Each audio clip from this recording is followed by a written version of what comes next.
A.R.. Abdul Latif அவர்கள் எழுதிய வியாபாரத்தில் வெற்றி பெறுவது எப்படி என்ற புத்தகம் ஏ.ஆர். ஹிதாயத்துல்லா அவர்களின் முன்முயற்சியில் குரல் வடிவம் பெறுகிறது. தமிழ் ஆலிம் டிவியின் தமிழ் கூறும் இஸ்லாமிய உலகிற்கு மற்றுமொரு படைப்பு. தமிழ் ஆலிம் டிவியின் தமிழ் இஸ்லாமிய பங்களிப்பு இன்ஷா அல்லாஹ் தொடரும். இந்த வேளையில் உங்கள் அத்துணை பேருடைய பிரார்த்தனைகளையும் அன்புடன் எதிர்பார்க்கின்றோம். வியாபாரம் முன்னேற முக்கியமான 5 பி. முதல் பி ப்ராடக்ட், பொருள். நாம் தயாரிக்கும் அல்லது விற்கும் பொருள் தரமானதாக இருக்க வேண்டும்.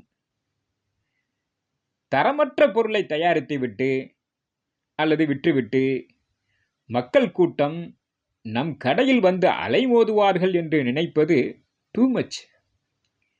நல்ல தரமான பொருளை கொடுக்கும்போது மக்கள் உங்களிடம் வருவார்கள்.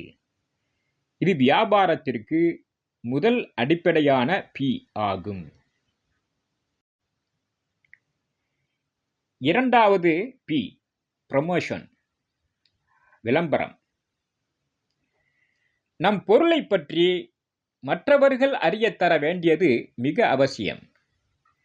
நம் பொருளை பயன்படுத்துவதால் என்னென்ன நன்மைகள் விளையும், மற்ற பொருட்களை விட, சந்தை விலையை விட எந்த வகையில் நம்முடைய பொருட்கள் விலை மலிவானவை ஆனால் தரமானவை என்பது தெரியப்படுத்த விளம்பரம் அவசியம். மூன்றாவது பி பிரைஸ், விலை. எந்த பொருளின் விலையும் பொருட்களின் விற்பனையை தீர்மானிக்கின்றன. நல்ல தரமான பொருளாகவும் மக்களின் பட்ஜெட்டிற்குள் அடங்குகிற விலையாகவும் இருந்துவிட்டால் இறைவன் நாடினால் விற்பனை கொடிகட்டி பறக்கும் என்பதில் நிறையவே சாத்தியக்கூறுகள் இருக்கின்றன. உலகெங்கிலும் பெரிய நிறுவனங்கள் பல ஒரு சூத்திரத்தை அடிப்படையாக கொண்டு இயங்குகின்றன. அதாவது லோ மார்ஜின் மோர் டர்ன் ஓவர் என்பதே அதுவாகும். உதாரணமாக, ஒருவர் ஒரு சன்கிளாஸ் கடை வைத்திருக்கிறார் என வைத்துக்கொள்வோம். அவர் அந்த கண்ணாடியை மொத்த கொள்முதல் ஹோல்சேலில் ரூபாய் 40க்கு வாங்குகிறார். அதை தன் கடை மூலம் சில்லறை வணிகமாக ரீட்டெயிலாக ரூபாய் 50க்கு விற்கிறார்.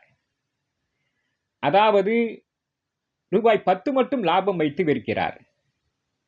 அந்த ரூபாய் 10இல் அவருடைய சம்பளம், ஊழியர்கள் சம்பளம், மின்சார செலவு, மற்ற இதர செலவுகள் போக உதாரணமாக ரூபாய் 3 கிடைக்கலாம் லாபமாக. ஆனால் நல்ல தரமான சன்கிளாஸ், ஆனால் விலை மலிவு என இப்படி விற்பதன் மூலம் எப்படியும் பல ஆயிரம் வாடிக்கையாளர்களை கவர்ந்து அவரால் பெரிய லாபம் ஈட்ட இயலும். சிறுதுளி பெருவெள்ளம் என்பது போல். ஆனால் மற்ற ஒருவரோ அந்த கண்ணாடியை ரூபாய் 40க்கு வாங்கி ரூபாய் 80க்கு விற்றால் அந்த அளவுக்கு வாடிக்கையாளர்களை கவர முடியாது. காரணம் என்னவென்றால், சந்தையில் அதே விலைக்கு பல பேர் விற்று கொண்டிருக்கிறார்கள். எனவே இதுபோன்று விலை கூட்டி விற்றால் நாம் 10ஓடு 11 என ஆகிவிடுவோம். அதை வியாபாரம் செய்வோர் கவனத்தில் கொள்ள வேண்டும். நான்காவது பி பிளேஸ், இடம்.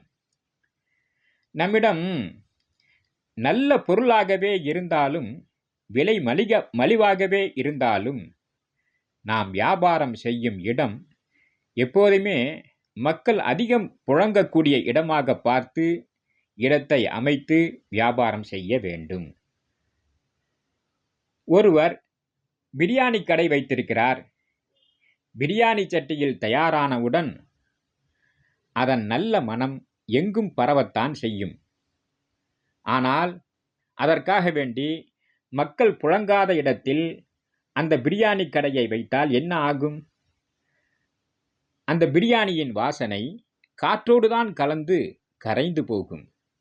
அதுவே மக்கள் புழக்கத்தின் அருகே அமைந்தால் அந்த மனமே மக்களின் ஆசையை துளைத்து பசியை தூண்டி பிரியாணி அண்டா சீக்கிரம் காலியாகிவிடும்.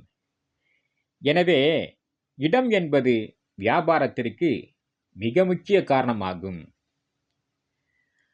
5வது பி, பர்பிள் கவ், இளம் சிவப்பு கலந்த நீல நிறம் கொண்ட மாடு. இப்படி ஒரு மாட்டை நாம் பார்த்திருக்கிறோமா? இல்லைதானே? அதனால்தான் அப்படி சொல்லப்படுகிறது. அதாவது வித்தியாசப்படுத்தி புதுமை புகுத்தி செய்வது. எல்லாருமே தான் துணிக்கடை திறந்திருக்கிறார்கள், உணவு விடுதி திறந்திருக்கிறார்கள். இதில் என்ன புதிதாக இருக்கப் போகிறது? எந்த வித்தியாசமும் இல்லை என்றால் அதில் விசேஷமாக ஒன்றும் இல்லைதானே? அதே துணிக்கடை, அதே உணவு விடுதியில் ஏதாவது ஒரு புதுமை புகுத்தி வித்தியாசமான முறையில் செய்தால் அதை காண மக்கள் அலைமோதுவார்கள், வியாபாரம் பெருகும். இதுவும் ஒரு வகை யுக்தியே. எனவே இந்த 5 பீக்கள் என்ன என்று பார்த்தோம். அதை முயற்சி செய்து பாருங்களேன்.